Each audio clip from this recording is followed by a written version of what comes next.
PSC positive പോയിന്റിൻ്റെ പുതിയൊരു വീഡിയോയിലേക്ക് എല്ലാവർക്കും സ്വാഗതം. CSEB ജൂനിയർ ക്ലർക്ക് എക്സാമിന് വേണ്ടി സിലബസ് അനുസരിച്ചുള്ള ക്ലാസ്സുകളാണ് നമ്മൾ പഠിച്ചുകൊണ്ടിരിക്കുന്നത്. ഇനി നമുക്ക് ആദ്യം വരുന്ന എക്സാം ഒക്ടോബർ 12-നാണ്. അതിൻ്റെ ഹോൾ ടിക്കറ്റ് പ്രൊഫൈലിൽ വന്നു കഴിഞ്ഞു. ഇന്നത്തെ ക്ലാസ്സിൽ നമ്മൾ പഠിക്കാൻ പോകുന്നത് cooperative member relief fund scheme and cooperative ombudsman scheme. വീഡിയോയിലേക്ക് പോകുന്നതിന് മുൻപേ ചാനൽ ആദ്യമായി കാണുന്നവരാണെങ്കിൽ ഒന്ന് സബ്സ്ക്രൈബ് ചെയ്യുക. വീഡിയോയെക്കുറിച്ചുള്ള അഭിപ്രായങ്ങളും നിർദ്ദേശങ്ങളും കമൻറ്റ് ചെയ്യുക. സിലബസ് അനുസരിച്ചുള്ള ഇതുവരെയുള്ള ക്ലാസ്സുകൾ കാണാൻ താല്പര്യമുള്ളവർക്ക് വേണ്ടി പ്ലേലിസ്റ്റിൻ്റെ ലിങ്ക് ഡിസ്ക്രിപ്ഷനിൽ കൊടുക്കുന്നതാണ്. കോപ്പറേറ്റീവ് മെമ്പർ റിലീഫ് ഫണ്ട് സഹകരണ അംഗ സമാശ്വാസ നിധി Kerala cooperative member relief fund scheme നിലവിൽ വന്നത് 2014-ലാണ്. Rule 2 sub rule AA cooperative member relief fund സ്കീമിനെ ഡിഫൈൻ ചെയ്തിരിക്കുന്നത്. Rule 2 sub rule AA cooperative member relief fund definition പറയുന്നത് എങ്ങനെയാണ്? Cooperative member relief fund means the cooperative member relief fund constituted under section 56 subsection 1C of the act. Section 56 നമുക്കറിയാം disposal of net profit ആണ്. 56 1A reserve ഫണ്ടിനെ കുറിച്ച് പറയുന്നു. 1B cooperative education ഫണ്ടിനെ കുറിച്ചാണ് പറയുന്നത്. 56 1C cooperative member relief ഫണ്ടിനെ കുറിച്ച് പറയുന്നത്. അപ്പോൾ കോപ്പറേറ്റീവ് മെമ്പർ റിലീഫ് ഫണ്ടിനെ ഡിഫൈൻ ചെയ്തിരിക്കുന്നത് rule 2 sub rule AA. Cooperative member relief ഫണ്ടിനെ കുറിച്ച് പറയുന്ന section 56 1C. Rule 53A. Rule 53 constitution of cooperative education fund. Rule 53A constitution of member relief fund. Member relief fund maintain ചെയ്യുന്നതും കൈകാര്യം ചെയ്യുന്നതും രജിസ്ട്രാറാണ്. It is maintained and administered by registrar.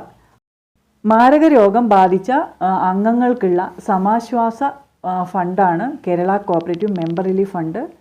Cancer, kidney disease, heart disease, HIV പോലെയുള്ള മാരക രോഗങ്ങൾ ബാധിച്ചിട്ടുള്ള മെമ്പേഴ്സിന് സാമ്പത്തിക സഹായം നൽകുക എന്നതാണ് ഈ ഒരു സ്കീമിൻ്റെ ലക്ഷ്യം. എല്ലാ കോപ്പറേറ്റീവ് സൊസൈറ്റിയും അവരുടെ നെറ്റ് പ്രോഫിറ്റിൻ്റെ 10% കോപ്പറേറ്റീവ് മെമ്പർ റിലീഫ് ഫണ്ടിലേക്ക് കോൺട്രിബ്യൂട്ട് ചെയ്യണം. ഇതിന് മാക്സിമം ലിമിറ്റ് ഉണ്ട്. അത് 1 ലക്ഷം രൂപയാണ്. The percentage of net profit shall be transferred to cooperative member relief fund 10% ആണ്. നെറ്റ് പ്രോഫിറ്റിൻ്റെ 10% കോപ്പറേറ്റീവ് മെമ്പർ റിലീഫ് ഫണ്ട് സ്കീമിലേക്ക് ഓരോ കോപ്പറേറ്റീവ് സൊസൈറ്റിയും കോൺട്രിബ്യൂട്ട് ചെയ്യേണ്ടത്. മാക്സിമം ലിമിറ്റ് എന്ന് പറയുന്നത് 1 lakh ആണ്. Maximum amount of member relief fund 1 lakh.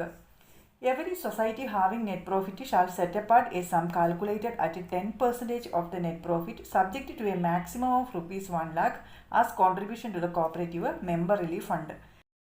ഓരോ സഹകരണ സംഘവും അവരുടെ ഓഡിറ്റ് സർട്ടിഫിക്കറ്റ് കിട്ടി 2 മാസത്തിനുള്ളിലാണ് കോപ്പറേറ്റീവ് മെമ്പർ റിലീഫ് ഫണ്ട് സ്കീമിലേക്കുള്ള കോൺട്രിബ്യൂഷൻ കൊടുക്കേണ്ടത്. കേരള സ്റ്റേറ്റ് കോപ്പറേറ്റീവ് ബാങ്കിൽ RCS മെയിൻറ്റെയിൻ ചെയ്യുന്ന അക്കൗണ്ടിലേക്കാണ് ക്രെഡിറ്റ് ചെയ്ത് കൊടുക്കേണ്ടത്. The sum so allocated shall be remitted to the credit of member relief fund maintained by the RCS in the Kerala State Cooperative Bank within 2 months from the date of receipt of audit certificate. ഇങ്ങനെ 2 മാസത്തിനുള്ളിൽ member relief ഫണ്ടിലേക്കുള്ള contribution കൊടുത്തില്ലെങ്കിൽ chief എക്സിക്യൂട്ടീവിന് fine അടയ്ക്കേണ്ടി വരും. അത് 6% in the case of failure of remittance of member relief fund. The chief executive of the society shall be liable to pay the penal interest at the rate of 6%. Cooperative member relief fund കൈകാര്യം ചെയ്യുന്നത് രജിസ്ട്രാറാണ്. എന്നാൽ 3 പേരടങ്ങുന്ന ഒരു കമ്മിറ്റിയുടെ നിർദ്ദേശപ്രകാരമാണ് registrar ഈ fund utilise ചെയ്യുന്നത്. ആ കമ്മിറ്റിയിലെ അംഗങ്ങൾ എന്ന് പറയുന്നത് minister for corporation, secretary to government corporation department and the registrar of cooperative societies. രജിസ്ട്രാറും കോർപ്പറേഷൻ മിനിസ്റ്ററും കോപ്പറേറ്റീവ് ഡിപ്പാർട്ട്മെൻറ്റിൻ്റെ സെക്രട്ടറിയും ഉൾപ്പെടുന്ന 3 പേരടങ്ങുന്ന കമ്മിറ്റിയുടെ നിർദ്ദേശപ്രകാരമാണ് registrar cooperative member relief fund കൈകാര്യം ചെയ്യുന്നത്. The member relief fund shall be maintained and administered by registrar of cooperative societies as per the direction of a committee consist of minister of corporation, secretary to government corporation department and the registrar of cooperative societies. Cooperative member relief ഫണ്ടിൽ നിന്നുള്ള സഹായം കിട്ടാൻ eligible ആയിട്ടുള്ള മെമ്പേഴ്സിൻ്റെ list registrar prepare ചെയ്തിട്ട് കമ്മിറ്റിയുടെ മുമ്പാകെ submit ചെയ്യും. The committee shall select the eligible members from the list and provides financial assistance from the fund. പിന്നെ അടുത്തൊരു പോയിന്റ് എന്ന് പറയുന്നത് ഈ കോപ്പറേറ്റീവ് മെമ്പർ റിലീഫ് ഫണ്ടിൽ നിന്ന് കിട്ടാവുന്ന maximum amount of financial assistance 50,000 രൂപയാണ്. ഇതൊരു പ്രീവിയസ് ക്വസ്റ്റ്യൻ കൂടിയാണ്. മെമ്പർ റിലീഫ് ഫണ്ട് പദ്ധതി പ്രകാരം ഒരു വ്യക്തിക്ക് ലഭിക്കാവുന്ന, ഒരു മെമ്പർക്ക് ലഭിക്കാവുന്ന പരമാവധി ആനുകൂല്യമാണ് 50,000 രൂപ. ഇത്രയും കാര്യങ്ങളാണ് കോപ്പറേറ്റീവ് മെമ്പർ റിലീഫ് ഫണ്ടിനെ കുറിച്ച് പഠിക്കാനുള്ളത്.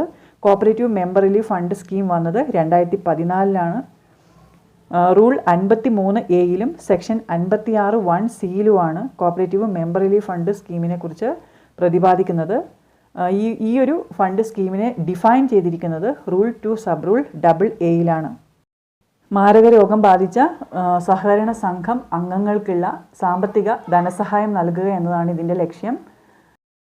ഓരോ സൊസൈറ്റിയും അവരുടെ നെറ്റ് പ്രോഫിറ്റിൻ്റെ 10% കോപ്പറേറ്റീവ് മെമ്പർ റിലീഫ് ഫണ്ട് സ്കീമിലേക്ക് കോൺട്രിബ്യൂട്ട് ചെയ്യേണ്ടത്. മാക്സിമം 1,00,000 രൂപ. ഓഡിറ്റ് സർട്ടിഫിക്കറ്റ് കിട്ടി 2 മാസത്തിനുള്ളിലാണ് ഇത് സ്റ്റേറ്റ് കോപ്പറേറ്റീവ് ബാങ്കിൽ RCS മെയിൻറ്റെയിൻ ചെയ്യുന്ന അക്കൗണ്ടിലേക്ക് ക്രെഡിറ്റ് ചെയ്യേണ്ടത്. ഇങ്ങനെ ചെയ്തില്ലെങ്കിൽ 6% പീനൽ ഇൻട്രസ്റ്റ് ഫൈൻ ചീഫ് എക്സിക്യൂട്ടീവിന് വരും.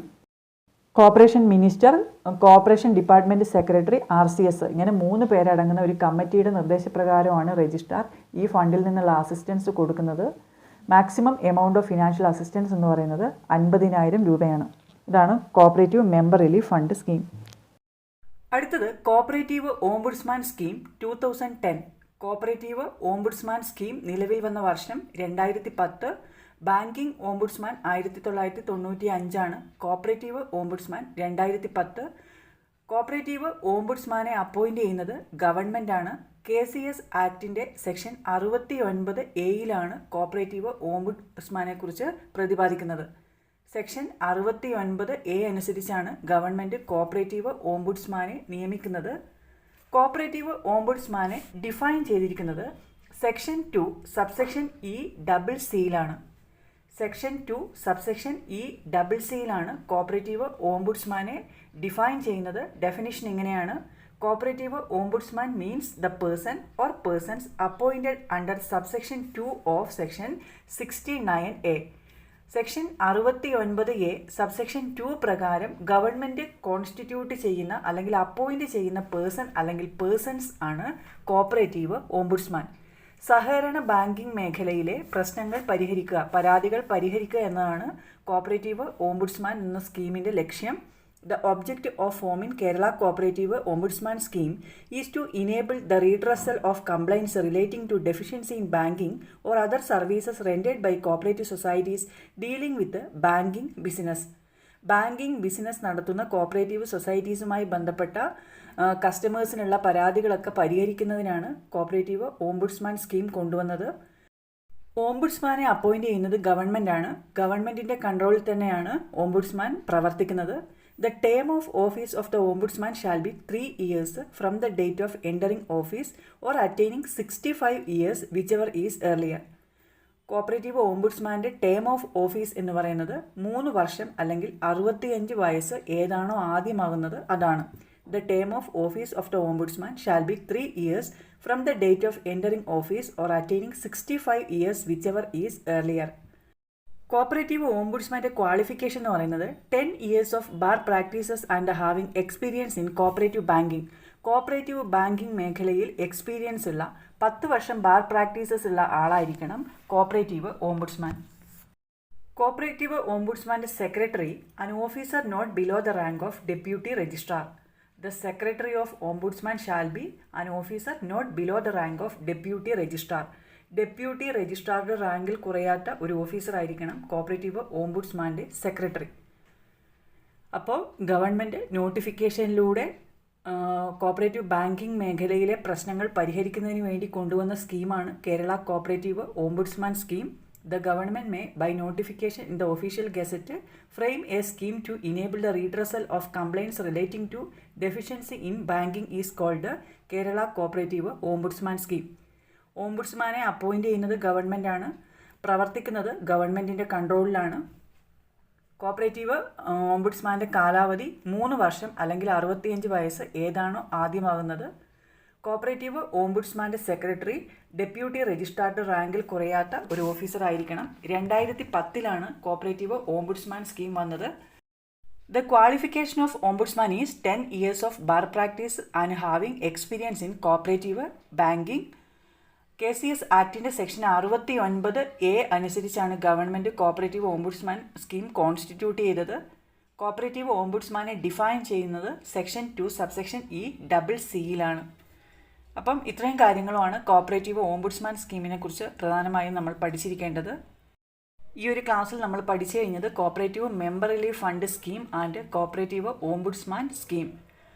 ഈ ക്ലാസ് നിങ്ങൾക്ക് ഉപകാരപ്രദമായി എങ്കിൽ ലൈക്ക് ചെയ്യുക, കമൻറ്റ് ചെയ്യുക. മറ്റ് പ്രധാനപ്പെട്ട ടോപ്പിക്കുകളുമായി നമുക്ക് അടുത്ത വീഡിയോയിൽ കാണാം.